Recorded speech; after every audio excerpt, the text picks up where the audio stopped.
से बोल रहा हूँ। जी पूछिए भैया। मेरा नाम निशांत डेविड है। जी अंकल जी, मैंने आपके प्रकाशित वाक्य रेवलेशन के सारे लेक्चर देखे हैं, जी सारी टीचिंग देखी है। अंकल जी, मेरा एक सवाल है। जी अंकल जी, पिछले महीने 13 तारीख को मेरे पापा की सडनली डेथ हो गई। जी उसके 7 दिन बाद मेरा बड़ा वाला भाई हॉस्पिटल में एडमिट हो गया। जी उसके बाद 20 तारीख को मेरे जो ताऊ जी थे वो उनकी डेथ हो गई। जी और ये कल मेरे बड़े वाले जो ताऊ जी जिनकी डेथ हुई थी उनके जी। बेटे की डेथ हो गई। जी तो अंकल जी, मेरा ये सवाल है, लोग ये कह रहे हैं कि आपके घर में किसी ने कुछ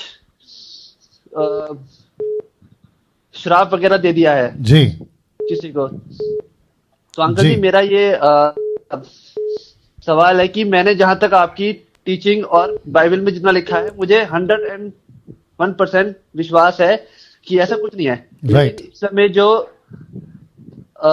ताई जी हैं, भाभी वगैरह हैं, वो सब अंधविश्वास में मतलब हो चुके हैं, मतलब इस तरह से। ओके आपका प्रश्न पे आ जाओ क्योंकि काफी लोग वेटिंग पे हैं। आप ये जी। पूछना चाह रहे हैं कि मसीह बनने के बाद श्राप रहता है या नहीं रहता, ये पूछ रहे हैं आप? जी अंकल जी, अंकल जी, ओके अंकल जी, ओके अंकल। तो ये डायरेक्ट आ जाना था ना भैया। चलिए कोई बात नहीं। आपका जी, नाम अंकल, फिर से जी, बताइए, क्या नाम बताया? Nishant David uncle. निशान देव, तुम याद रखा करो। निशान जी शांति से मेरे प्रश्नों, आपके प्रश्नों का उत्तर ले लीजिए, ठीक है ना? जितने अंकल, दर्शक हैं 1400 के आस, माफ करें, हाँ 1400 के आसपास लोग हैं, मैं उनको कहना चाहता हूँ आप भी सुने। जी इनका प्रश्न है कि मसीह बनने के बाद इनके घर में कई डेथ हो गई बैक टू बैक, तो क्या श्राप जो पूर्वजों का या फिर किसी भी है ना वजह से जो श्राप है मृत्यु का, क्या वो बना रहता है? तो सीधी लाइन में कहना चाहता हूं, अगर तुम मसीह के हो, दूसरा कुरिन्थियों 5:17, नहीं आप शांत रहिए। सचिन, सचिन है ना इनका नाम? निशान, शांत रहिए, मैं आपसे नहीं सबसे बात कर रहा हूं, ठीक है ना? या तो दूसरा कुरिन्थियों 5:17 कहता है जो मसीह में है वो नई सृष्टि है, पुरानी बातें बीत गई। इफिसियों 1:13 और 4:30 कहता है कि जो जिसका उद्धार हो गया है उसके ऊपर पवित्र आत्मा की छाप लग गई है। तो मेरा प्रश्न है, जहां पवित्र आत्मा है वहां श्राप भी है, जहां पवित्र आत्मा का उजाला है वहां अंधेरा भी है। जिसको कहते हैं कि यीशु ने जिस आत्मा ने यीशु को जिलाया उसी आत्मा ने तुम्हारा उद्धार कराया, वो तुम्हारे अंदर रहता है, तो फिर श्राप कैसे रह सकता है? तो सबसे पहली चीज है कि सैल्वेशन के पैकेज में श्राप निकल जाता है, बंधन टूट जाते हैं, वो चाहे किसी भी पूर्वजों का, पीढ़ियों का, अलाना फलाना किसी का भी हो। और अगर यूनक, आप जानते हैं यूनक का मतलब क्या है, अगर वो भी श्राप देता है तो वो श्राप भी मसीहों को नहीं लगता। अगर कोई जादू करता है वो तक नहीं लगता। अब प्रश्न है फिर मौतें क्यों हो रही है? अब सीधी बात यह है कि जिसकी मौत हो रही है उसका जीवन प्रभु के साथ कैसा है? वो चाहे आंटी हो, अंकल हो, पिताजी हो, भाई हो, बड़ा छोटा कोई भी हो, उसका मसीह के साथ में जीवन कैसा है, ये प्रश्न उठता है। उसने जी जी जी जो पापा थे ना, उन्होंने पास्टर की ट्रेनिंग कर रखी थी। अरे भैया मैं वापस कह रहा हूँ, जरा शांत हो जाओ। अब आपने क्योंकि बोल दिया तो मैं फिर उसको भी कंक्लूड कर लेता हूँ, ले लेता हूँ। पास्टर हो या बिशप हो पास्टर हो, बिशप हो, रेवरेंड हो, अपोस्तल हो, प्रॉफिट हो, मुझ जैसे बाइबल टीचर हो, मैं सबकी बात कर रहा हूँ। सबका जीवन कैसा है? अब आपको एग्जाम्पल भी दे देता हूं और बाकी दर्शक दिख रहे उनको भी बता देता हूं। 1 कुरिन्थियों 11:23 से लेके 32 तक में पौलुस क्या कहता है?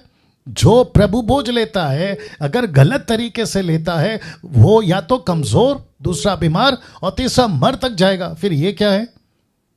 तो प्रभु ने शर्त रखा है ना, यही तो कह रहे हैं ना यूहन्ना का 5:13-14 में, तूने पाप किया था इसलिए श्राप आया, तू लंगड़ा हो गया, नहीं चल पाया। यीशु ने 38 साल पहले व्यक्ति को ठीक किया और उसको कहा कि फिर से पाप नहीं करना, नहीं तो इससे भारी विपत्ति आएगी।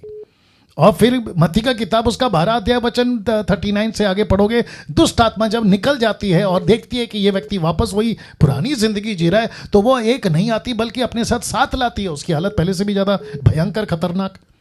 तो फिर कहूंगा श्राप किसी मसीह के जीवन में नहीं रहता, ये बात तो तय है। लेकिन दूसरा तरफ यह है कि उसका जीवन कैसा है।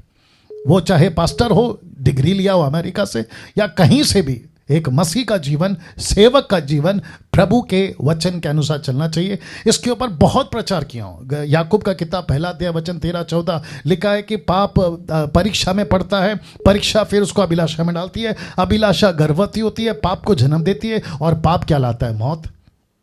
आप समझ गए भैया?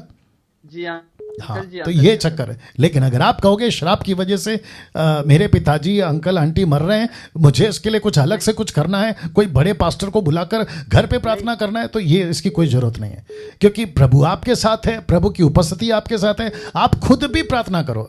नाम क्या बताया? निशान, वॉल्यूम बढ़ाओ।